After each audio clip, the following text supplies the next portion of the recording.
नमस्कार YouTube family, तुम्हा सर्वांचं स्वागत आहे आपल्या यूट्यूब चॅनलवरती. मित्रांनो, चॅनलवर नवीन असाल तर आत्ताच आपल्या चॅनलला लाईक, शेअर आणि सबस्क्राईब करायला विसरू नका. आणि हो, बेल आयकॉनही प्रेस करा, जेणेकरून आपल्या चॅनलवरील नवनवीन अपडेट्स तुमच्यापर्यंत पोहोचत राहतील.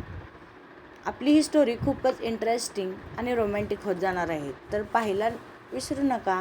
वळूया आपल्या आजच्या भागाकडे. दुसऱ्या दिवशी सकाळी पहाटेच उठून चौघेही स्वित्झर्लंडला जायला निघतात. साधारण 9 ते 10 तासानंतर ते स्वित्झर्लंडमध्ये पोहोचतात. फ्लाईटचा दरवाजा उघडताच थंड हवा चेहऱ्यावर येते आणि खुशी थोडी दचकते तर दीप्ती थरथरते. राजवीर आणि विजय त्यांचे जॅकेट काढून दोघींच्याही अंगावर देतात. त्यानंतर 2 कार त्यांना घेण्यासाठी आलेले असतात. खुशी कारमधून बाहेर बर्फाच्छादित पर्वत, हिरवी व्हॅली आणि शांत रोड अनुभवत होती. थोड्याच वेळात ते चौघेही हॉटेलवरती पोहोचतात. द डॉल्टर ग्रँड हे 7 स्टार हॉटेलमध्ये त्यांचे हनीमून स्वीट बुक केलेले असतात. दोन्ही जोड्या आपापल्या स्वीटमध्ये पोहोचतात. छान असं वातावरण, लक्झुरियस अशी रूम, हे खूपच सुंदर असतं. जणू एखाद्या स्वप्नासारखंच वाटत होतं. दोन्ही जोड्या फ्रेश होतात आणि छान असं तयार होऊन फिरायला जातात. खूप छान छान जागा आणि स्थळं ते पाहतात. तेथील छान असे फोटोही कॅप्चर करतात. चौघेही खूप मजेत असतात. 2 दिवस असेच जातात. तिसऱ्या दिवशी ते चौघे झेरमॅट येथे पोहोचतात. हे एक कार फ्री गाव आहे. संपूर्ण गावात फक्त इलेक्ट्रिक टॅक्सी आणि हॉर्स कॅरेजेस दिसतात. हवा खूप स्वच्छ आणि शांत असते. मुख्य आकर्षण म्हणजे मॅटरहॉर्न ही जगातील सर्वात आयकॉनिक पर्वतांपैकी एक. बर्फाच्छादित पिरॅमिडसारखा शेप सनसेट आणि सनराईजला खूपच सिनेमॅटिक दिसतो. गॉर्न ग्रेट इथून मॅटरहॉर्नचा परफेक्ट व्ह्यू पाहायला मिळतो. रेल्वेने वर जाता येतं. रात्री बर्फ आणि स्टार्स खूप छान दिसतात. खास म्हणजे फक्त बर्फाचे पर्वत आणि लाईट आणि एकदम मॅजिकल फिलिंग. खुशीला हा नजारा खूपच आवडला होता, तर दीप्तीला मात्र थंडीमुळे काहीच सुचत नव्हतं. तेथील सर्व परिसर पाहिल्यावर ते पुन्हा हॉटेलवर येतात. आता मात्र खुशीला देखील थंडी वाजू लागली होती. दीप्ती रूममध्ये जाताच पटकन शॉवर घ्यायला जाते आणि थोड्या वेळाने बाहेर येते. तिला त्या बाथरूममध्ये पाहून विजय खट्याळ स्मित करतो आणि आपल्या शर्टची बटन काढायला सुरुवात करतो. दीप्तीला त्याच्या डोक्यात काय चाललंय हे समजत होतं. त्यामुळे ती पटकन बेडवर जाते आणि स्वतःला झाकणार इतक्यात विजय ते बेडशीट ओढतो आणि तिच्या अंगावर येतो. गेले 2-3 दिवस तो शांत असतो, कारण दीप्तीला बॉडी पेन होता, पण आज तो तिला खूप त्रास देण्याच्या तयारीत होता. तो पटकन तिच्या ओठांवर ओठ टेकवतो आणि खूप फोर्सने तिला किस करू लागतो. दीप्ती त्याला हाताने अडवण्याचा प्रयत्न करते, पण तो तिचे हात घट्ट पकडतो आणि तिच्या अंगावरही किस करू लागतो. कधी ओठ, कान, मान, छाती तर कधी पोट. दीप्ती थोड्या वेळाने त्याला साथ देऊ लागते आणि त्यांचा रोमांस चांगलाच रंगतो. इकडे राजवीर खुशीला शॉवर घ्यायला पाठवतो आणि तो लॅपटॉपमध्ये मेल चेक करत असतो. खुशी बाहेर येते. तिला पाहताच राजवीर घायाळ होतो, कारण तिने घातलेलं बाथरोब फक्त मांडीपर्यंतच होतं. तिचे पाय पूर्ण उघडे दिसत होते. तिला असं बाहेर येणं खूप लाज आणत होतं. तिची नजर राजवीरकडे जाते आणि ती पटकन कपाटाकडे जाऊन कपाटामधून एक साडी घेऊन पुन्हा वॉशरूममध्ये जाते आणि साडी घालून ती बाहेर येते. ती नाईट सूट आणायला विसरली होती. ती बाहेर येताच राजवीरची नजर तिच्या केसांकडे जाते. ते ओले होते, त्यामुळे त्यातून पाणी गळत होतं. तो तिला बेडवर बसवतो आणि हेअर ड्रायरने तिचे केस कोरडे करतो. त्याचे लक्ष फक्त खुशीवरच होते. तिने छान अशी गुलाबी रंगाची साडी घातली होती. राजवीर पटकन उठतो आणि शॉवर घ्यायला जातो. त्यानंतर तो बाहेर येतो. बाहेर खुशी खिडकीमधून बाहेरचं दृश्य पाहत होती. तिला पाहताच तो तिच्याकडे जातो आणि तिला पाठीमागून मिठी मारतो. त्याचे हात तिच्या कमरेवर स्पर्श होताच खुशीच्या अंगावर काटा उभा राहतो. ती त्याला काही बोलणार इतक्यात तो तिला खूपच उत्कटतेने किस करू लागतो. खुशी जोरजोरात श्वास घेऊ लागली होती. यावेळी मात्र ती राजवीरला प्रतिसाद देत होती. राजवीर तिला खूपच जोरजोरात, कधी तिच्या मानेवर तर कधी ओठावर तर कधी कानाजवळ किस करत होता. किस करतच तो त्याच्या बाथरूमची नॉड सोडतो आणि तो त्याच्या अंगापासून वेगळा करतो. त्यानंतर तो पुन्हा किस करू लागतो. खुशीची साडी देखील तिच्या शरीरापासून वेगळी करतो. तो तिच्या पाठीवर प्रेमाने किस करतो आणि मानेलाही हलकासा चावा घेतो. त्याच्या या चाव्याने खुशी त्याला बाजूला करते, पण राजवीर तिचे दोन्ही हात घट्ट पकडतो आणि तिचं हे सौंदर्य पाहून तो स्वतःला अडवू शकत नाही आणि तिच्या ओठांवर किस करत दुसऱ्या हाताने तिच्या शरीरावरील इतर कपडे देखील दूर करतो. राजवीर आता त्याचा कंट्रोल गमावून बसला होता. तो तिच्या पूर्ण शरीरावर आपले ओठ फिरवत होता. खुशीला हे सगळं सहन होत नव्हतं आणि ती जोरजोरात श्वास घेत होती. त्याचबरोबर हलके उसासे देखील टाकत होती. काही वेळातच ते दोघे एक होतात आणि खुशीच्या वेदनांचा आवाज पूर्ण खोलीभर घुमू लागतो. तिच्या आवाजाने राजवीर जास्तच उत्तेजित होत होता. सुमारे 3 वाजेपर्यंत त्यांचा हा रोमांस चालू होता. त्यानंतर दोघेही वेगळे होतात.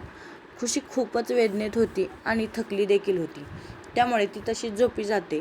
राजवीर तिला स्वतःच्या अंगावर घेऊन तसाच झोपी जातो. तिकडे विजय आणि दीप्तीही थकून झोपी जातात. सकाळी 8:30च्या सुमारास खुशीला जाग येते. तिचं पूर्ण शरीर वेदनेने ठणकत होतं.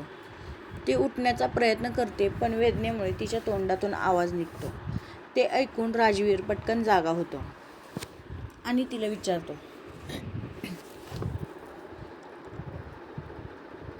काय झालं? तू ओरडलीस का?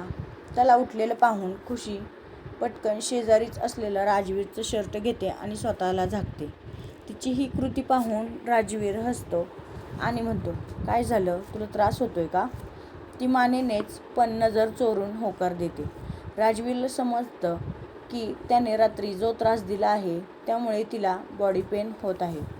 तो टेबलचा ड्रॉवर उघडतो आणि त्यातील एक गोळी तिला देतो आणि म्हणतो, याने जर त्रास कमी झाला नाही तर आपण डॉक्टरांना बोलावूया. खुशी गोळी खाते आणि उठू लागते, पण राजवीर तिला पुन्हा मिठी तोडतो आणि अजून थोडा वेळ आराम करायला लावतो. साधारण तासाभराने खुशीला पुन्हा जाग येते. ती बाजूला पाहते, पण राजवीर बेडवर नव्हता. तो वॉशरूममधून शॉवर घेऊन बाहेर येत होता. त्याला असं बिना कपड्यांचं पाहून खुशीची नजर त्याच्याकडे जाते. तिने त्याला असं पहिल्यांदाच पाहिलं होतं. 8 पॅक ॲब्स, केसातून गळणारं पाणी आणि आकर्षक बॉडी. ती त्याला पाहतच राहते.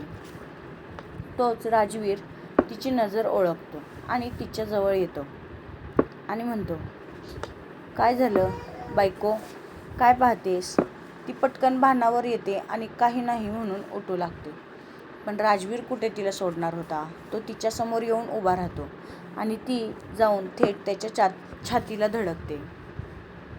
त्याच्या बॉडीचा येणारा सुगंध खुशीला मदहोश करत होता. तो तिला कमरेला पकडतो आणि म्हणतो, काय झालं? त्रास कमी झाला की नाही? ती काहीच बोलत नाही हे पाहून राजवीर म्हणतो, बहुतेक माझ्या बायकोचा त्रास बंद झाला आहे आणि आता मला अजून काहीतरी करायला हवं. असं म्हणून तो थेट तिला उचलतो आणि शॉवर खाली नेऊन उभा करतो.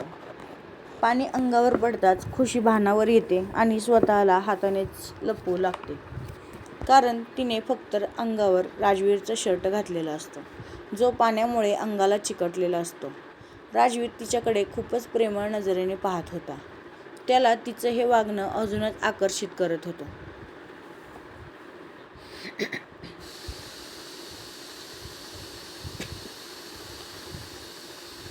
तो क्षणाचाही वेळ न घालवता तिची मान वर करतो आणि तिचे दोन्ही हात पाठीमागे पकडतो आणि खूपच उत्साहाने तिला किस करू लागतो. वरून शॉवरचं पडणारं पाणी आणि राजवीरची खुशीवरची पकड अजूनच घट्ट होत चालली होती. तो तिच्या अंगावरील शर्ट काढून फेकतो आणि खूपच उत्कटतेने तिला किस करू लागतो. त्यांचा हा रोमांस असाच चालू असतो. खुशीच्या तोंडातून येणारा आवाज आणि पाण्याचा आवाज एकत्रच बाथरूममध्ये घुमत होता. 2 तासानंतर खुशी खूपच दमते आणि राजवीर देखील थांबतो. तो तिला बाथरोब घालतो आणि उचलून बाथरूम बाहेर आणतो. त्यानंतर तो तिला बेडवर बसवतो आणि फोन करून जेवण मागवतो, कारण त्यांना खूप भूक लागलेली असते. जेवण येईपर्यंत ते दोघेही तयार होतात. खुशीच्या मानेवर ठिकठिकाणी लव्ह बाईट्स असतात. इकडे विजय आणि दीप्तीही उठून तयार होतात आणि राजवीर खुशीच्या रूममध्ये यायला निघतात. खुशीचं शरीर अजूनही दुखत होतं, पण ती राजवीरला सांगत नाही, कारण राजवीर डॉक्टरांना बोलावेल याची भीती तिला असते. विजय आणि दीप्ती आणि जेवण एकत्रच येतं. त्यानंतर सर्वजण मिळून जेवण करतात. जेवताना विजयची नजर खुशीच्या मानेवर जाते आणि तो दीप्तीला नजरेनेच इशारा करतो आणि खुशीला होणारा त्रास तिला जाणवतो. जेवण झाल्यानंतर राजवीर आणि विजय कंपनीच्या कामाविषयी काही मेल चेक करत असतात.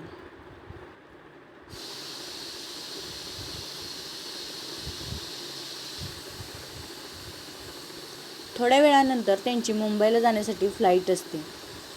काही तासांनी ते पुन्हा मुंबईत पोहोचतात आणि खन्ना परिवारात पोहोचतात. वातावरण पुन्हा आनंदमय होतं.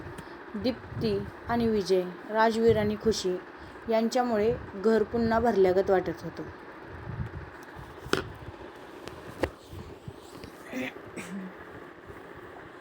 खुशी आणि दीप्तीने घरातील सर्वांसाठीच काही ना काही भेटवस्तू आणल्या होत्या. ते सर्वांना देतात. सुनीताजींना खुशीच्या चेहऱ्यावर एक वेगळीच भावना जाणवते आणि त्या तिला घेऊन बाजूला जातात आणि विचारतात, काय झालं आहे? त्यानंतर खुशी अडखळत त्यांना तिचा प्रॉब्लेम सांगते.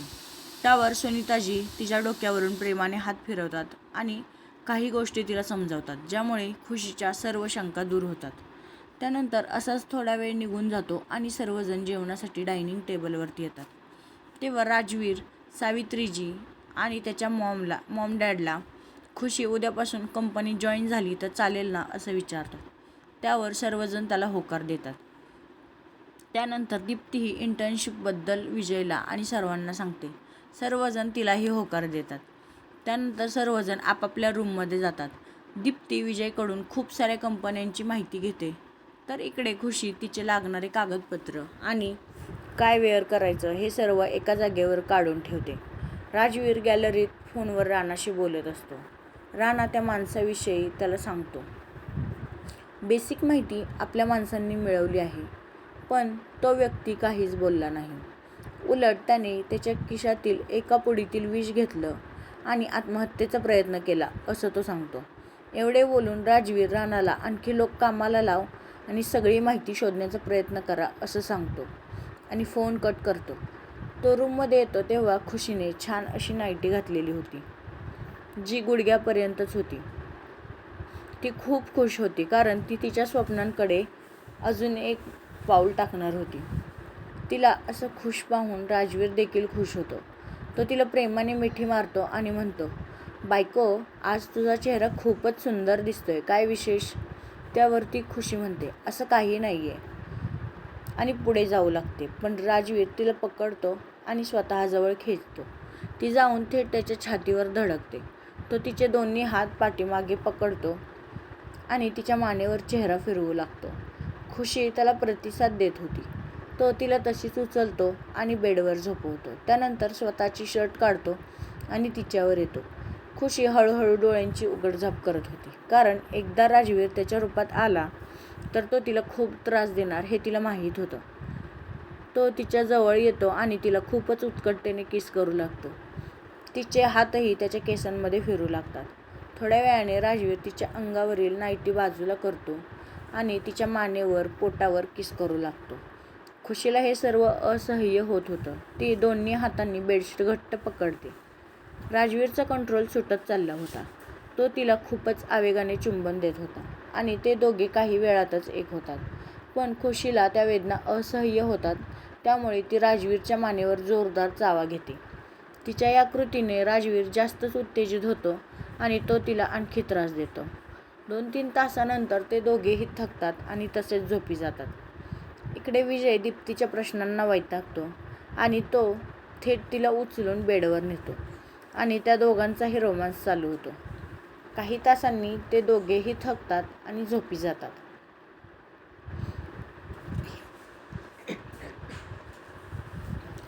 दुसऱ्या दिवशी खुशी वेदनेतच उठते आणि गरम पाण्याने शॉवर घेते. त्यामुळे तिला थोडासा आराम मिळतो. राजवीर अजून झोपलेला होता. ती स्वतःचं आवरते आणि किचनमध्ये जाते. काही वेळाने दीप्ती तिचं आवरून किचनमध्ये येते. खुशी आणि दीप्ती दोघींचे डोळे सुजलेले असतात, कारण त्यांची झोप पूर्ण झालेली नसते. राजवीर आणि विजय थोड्या वेळाने हॉलमध्ये येतात. सर्वजण नाश्ता करण्यासाठी जमलेले असतात. खुशी आणि दीप्ती नाश्ता घेऊन येतात. सुनीताजी, सावित्रीजी आणि रमेशजी त्यांच्याकडे पाहतात आणि हलकेच हसतात. ते त्या दोघींनाही नाश्ता करण्यासाठी बसवतात. त्यानंतर मेड सर्वांना नाश्ता वाढतात. राजवीरला नाश्ता वाढल्यावर ती मेड हसते आणि तिथून निघून जाते. त्यानंतर घरातील मोठ्यांचे लक्ष राजवीरवर जाते आणि तेही हसू लागतात. विजय आणि दीप्तीही त्याच्याकडे पाहून हसतात. या सर्वांना असं हसताना पाहून राजवीर आणि खुशी एकमेकांकडे पाहतात. खुशीचं लक्ष त्याच्या मानेवर जातं, जिथे तिच्या दातांचा ठसा उमटलेला असतो आणि ती लाजेने चेहरा लपवून घेते. विजय राजवीरला त्याच्या मानेचा एक फोटो काढून दाखवतो. त्यावर राजवीर म्हणतो, मॉम, डॅड, दादी, हे माझ्या बायकोच्या प्रेमाचं प्रतीक आहे. यात हसण्यासारखं काय आहे? त्यानंतर सर्वजण उठून आपापल्या कामाला जातात. राजवीर आणि खुशी ऑफिसला जातात. खुशीने राजवीरला सांगून त्यांचे लग्न गुप्त ठेवलेले असते.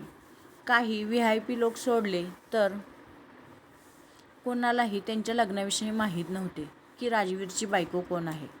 दीप्ती देखील खूप साऱ्या कंपन्या एक्सप्लोअर करते आणि एका कंपनीची निवड करते. तिथे इंटरव्ह्यू देऊन ती सिलेक्टही होते. खुशी आणि राजवीर यांचा दिवस खूप छान जातो. कंपनीतील सर्वांना राजवीरचा चेहरा आणि त्याच्या मानेवरील खून पाहून तो खूपच आनंदी असल्याचं समजत होतं. असेच 4-5 दिवस उलटतात आणि रात्रीची वेळ असते. राजवीर त्याच्या स्टडी रूममध्ये काम करत असतो. तेव्हा स्टडी रूमच्या खिडकीवर एक दगड जोरात पडतो आणि राजवीर गॅलरीत जाऊन तो पाहतो. गॅलरीत दगडासोबत असणाऱ्या कागदावर काही मजकूर लिहिला होता. त्या माणसाला पकडून तू खूप मोठा तीर मारलास असं तुला वाटत असेल, पण तू चुकीचा आहेस. तो स्वतःचा जीव देईल पण तुला काहीही सांगणार नाही. आणि कशासाठी एवढा फडफडतोस?